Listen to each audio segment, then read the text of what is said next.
Hello guys, मैं आप सभी का स्वागत करती हूँ हमारे क्रिस्टल और स्टडी चैनल पे। तो आज हम पढ़ेंगे यूनिट 4 नेगोशिएशन एंड लीडरशिप का। तो इसमें पहला टॉपिक आपका आता है मैनेजिंग अल्टरनेटिव। तो सबसे पहले हम पढ़ेंगे बांटना के बारे में कि बांटना क्यों इंपॉर्टेंट है, बांटना का फुल फॉर्म क्या है। तो बांटना का फुल फॉर्म होता है best alternative to negotiated agreement. ठीक है, सबसे बेस्ट वे जो होता है नेगोशिएट करने का वो क्या है, बांटना ही है।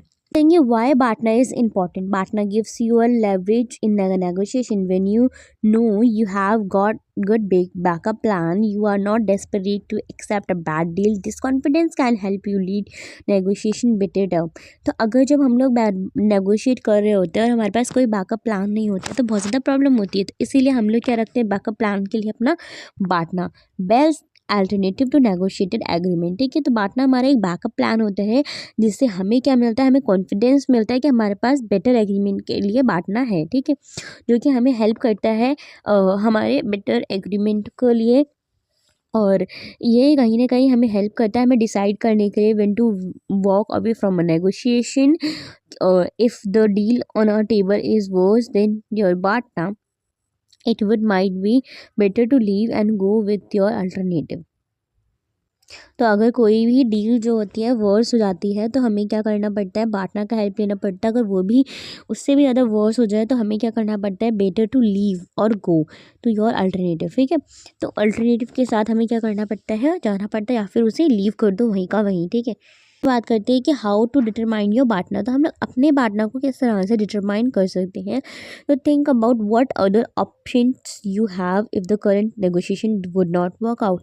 तो ऐसा क्या हमारे पास अदर ऑप्शन है जो कि हम लोग यूज़ कर सकते हैं अगर हमारा नेगोशिएशन जो है वो अच्छे से वर्क नहीं कर रहा है। तो हमारे पास दूसरा ऑप्शन होना बहुत ज़्यादा ज़रूरी होता है।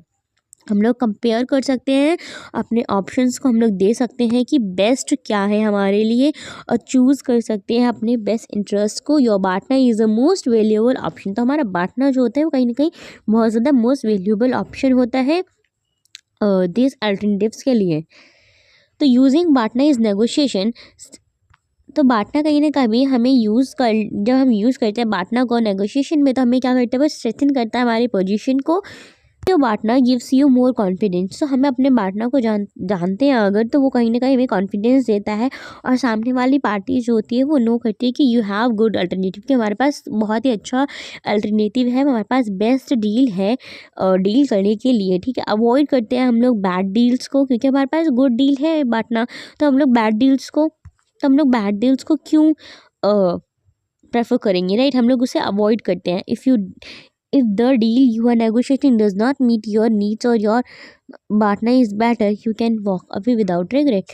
तो अगर नेगोशिएट करते वक्त हमारा वो मीट नहीं हुआ गोल तो हम लोग क्या अपने पार्टनर को भी यूज़ कर सकते हैं विदाउट एनी रिग्रेट। तो हम 4th पॉइंट के बारे में बात करते हैं, partner and the other parties BATNA. तो while you focus on your own partner it's important to think about the other parties BATNA. तो अगर जब हम लोग अपने फोकस कर रहे हैं अपने पार्टनर के ऊपर तो हमें ये भी देखना होगा कि दूसरे जो सामने वाली पार्टी है उनका पार्टनर क्या है। हो सकता है कि उनके पास भी अपना बेस्ट अल्टरनेटिव हो।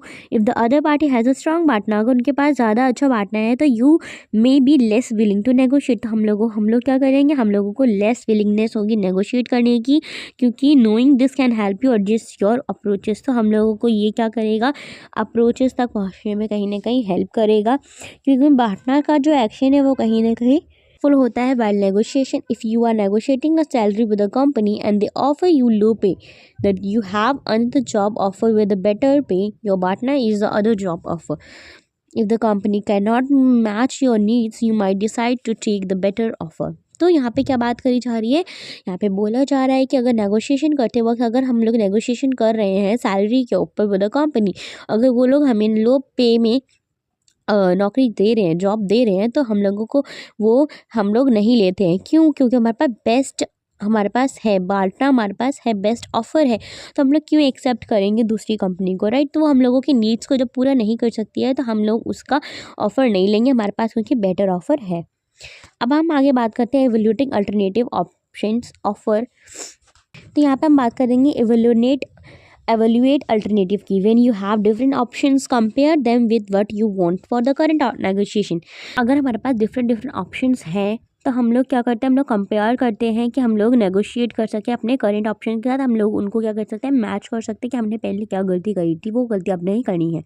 सेकेंड आपका आता है question to ask yourself. तो अपने आप से ही क्वेश्चन पूछिए कि इज़ द अल्टरनेटिव बेटर और वर्स। तो क्या ये जो हमने अभी अल्टरनेटिव देखा, क्या वो बेटर था और वर्स्ट है।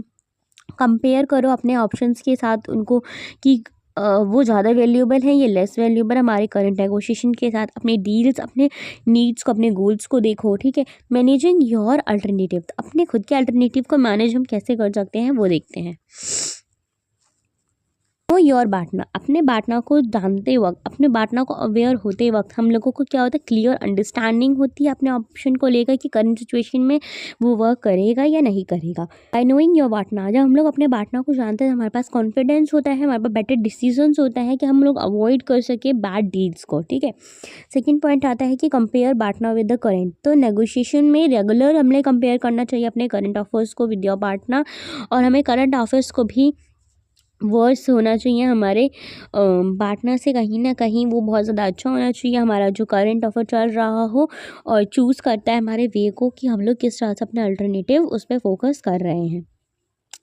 थर्ड आपका आता है लेवरेज योर स्ट्रॉन्ग पार्टनर। तो strong partner gives you more negotiation power. तो स्ट्रॉन्ग पार्टनर अगर होगा तो हमें नेगोशिएशन की और भी ज़्यादा पावर होगी, और अल्टरनेटिव अपना लेकर चलेंगे, हम लोग लेस डिपेंडेंट होंगे करंट नेगोशिएशन पे। फोर्थ आपका आता है स्टे फ्लेक्सिबल। तो जब भी हम लोग नेगोशिएट कर रहे हैं तो हमें फ्लेक्सिबल होना बहुत ज़्यादा ज़रूरी है, क्योंकि स्टे फ्लेक्सिबिलिटी और ओपन होना अपनी रिस्पॉन्सिबिलिटी को लेकर वो बहुत ज़्यादा इंपॉर्टेंट होता है एक सिचुएशन को हैंडल करने के लिए, एक डील को बेटर करने के लिए। फिफ्थ पॉइंट आता है manage the other party alternative.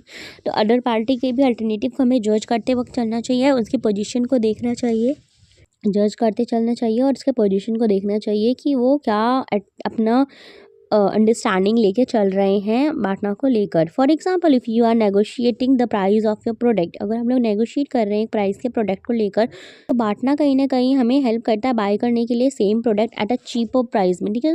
Come price में हमें वो हेल्प करता है उसी प्राइस को लेने के लिए, और डिफरेंट स्टोर्स में यू हैव मोर कॉन्फिडेंस जब हमारे पास अच्छा पार्टनर का डील होगा। तो बाद हम बात करते हैं manage the other party alternative. Understand करना उनके पार्टनर को कि वो किस तरह से हमें हेल्प कर सकते हैं, अंडरस्टैंड कर सकते हैं पोजीशंस को और हमारी नीड्स को भी। सेकंड आता है if they have a strong partner, अगर उनके पास ज़्यादा स्ट्रॉन्ग पार्टनर होगा तो अदर्स पार्टी का गुड अल्टरनेटिव होगा। They may not be interested in your offer, तो वो हमारे ऑफर में क्यों इंटरेस्टेड होंगे जब उनके पास खुद का स्ट्रॉन्ग पार्टनर होगा, ठीक है। This means that they may not feel pressurise to accept your deal. तो उन लोगों को कोई भी प्रेशराइज नहीं कर सकता है तुम्हारे डील को एक्सेप्ट करने के लिए, क्योंकि उनके पास खुद का स्ट्रॉन्ग पार्टनर का डील है। In this case you might need to offer more attractive और कन्वीनियंस है। तो हमें इस टाइम पे इतना अट्रैक्टिव अपना ऑफर देना होगा, इतना कन्विंस करने की पावर होनी चाहिए कि हम लोग उनका डील उन्हें एक्सेप्ट करवा सकें, ठीक है। Thank you guys for watching this lecture. तो आपका ये वाला लेक्चर यहीं पे ख़त्म होता है। Bye bye.